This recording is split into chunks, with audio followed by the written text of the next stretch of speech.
Tired of dealing with annoying flies, fruit flies, and gnats in your home? The Zevo Flying Insect Trap is your ultimate solution. Don't wait. Check out the link in the video description now to get your Zevo Flying Insect Trap on Amazon and enjoy a bug-free home today. It was around 2:30 on Friday morning, as the gush of general election results became a torrent, when my mobile pinged. It was my outgoing MP, Angus MacNeil.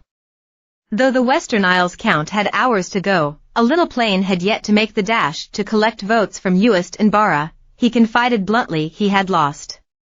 Third, Prob's Labour over 50%. In fact, our new MP fell just short of that absolute majority and, in subsequent and majestic Highland dignity, Angus declined to be interviewed along "Oh how I pity me" lines about his redundancy. The result, for many of us, was a shock.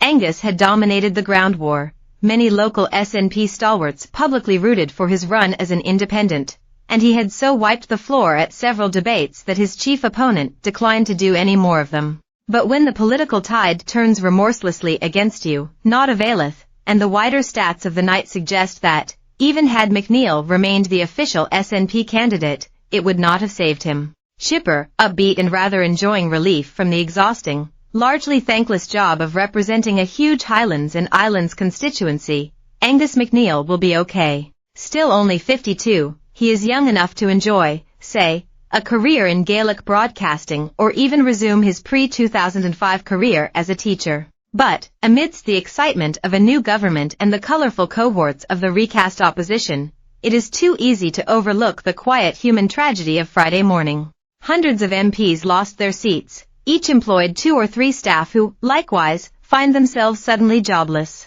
On Tuesday, many were back in Westminster clearing out their offices, after the quiet small hours horror of being sacked, live on television, as at least half the people in the room were cheering. Only in very recent years has Parliament addressed the delicate problem of non-returned members, to use the exquisite euphemism, after decades when men and women, shorn suddenly of their last name of MP, have been known to trudge into their local job centre because they could not think of anywhere else to go. These days, the House of Commons lays on advice on HR, security, pensions and their health and well-being.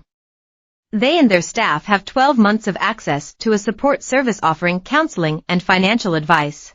There is also a career transition scheme being delivered by Right Management Ltd, which will offer them career planning, coaching and CV writing. If one looks back to the last comparable extinction event for the SNP, 9 of its defending MPs lost their seats in 1979. The tale is sobering. Weeks after losing her Moray and Nairn redoubt, Winnie Ewing won the Highlands and Islands division in the first direct election to the European Parliament and reinvented herself as Madame Ecos for the next 20 years.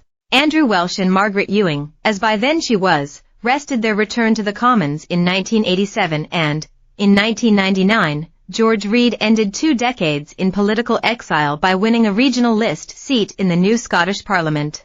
Arguably the best leader the SNP never had, Reid had briefly returned to journalism before a 12-year stint as Director of Public Affairs for the International Red Cross. And when, in 2003, local nationalists in spiteful caucus bumped him down that regional list, Reid responded by winning Ochil outright, as you do, and saw out his last Scottish parliamentary term in the pomp of its highly esteemed presiding officer. Others of the 1979 ousted were less fortunate. Sometime Argyll MP, the late and convivial Ian McCormick, fetched up in the SDP. A cruel joke did the rounds. He'd thought the initials stood for Social Drinking Party. But he returned to his old party in time and, not 48 hours from death and ill as he was, toting an oxygen tank, McCormick voted yes in the 2014 independence referendum.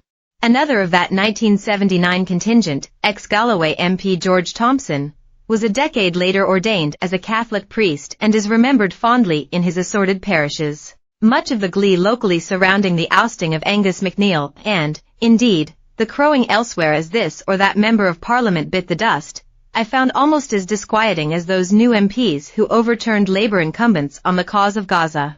A war that seems to obsess them far more than, for instance, the untold Muslims slain in Syria, the persecution of Fausa.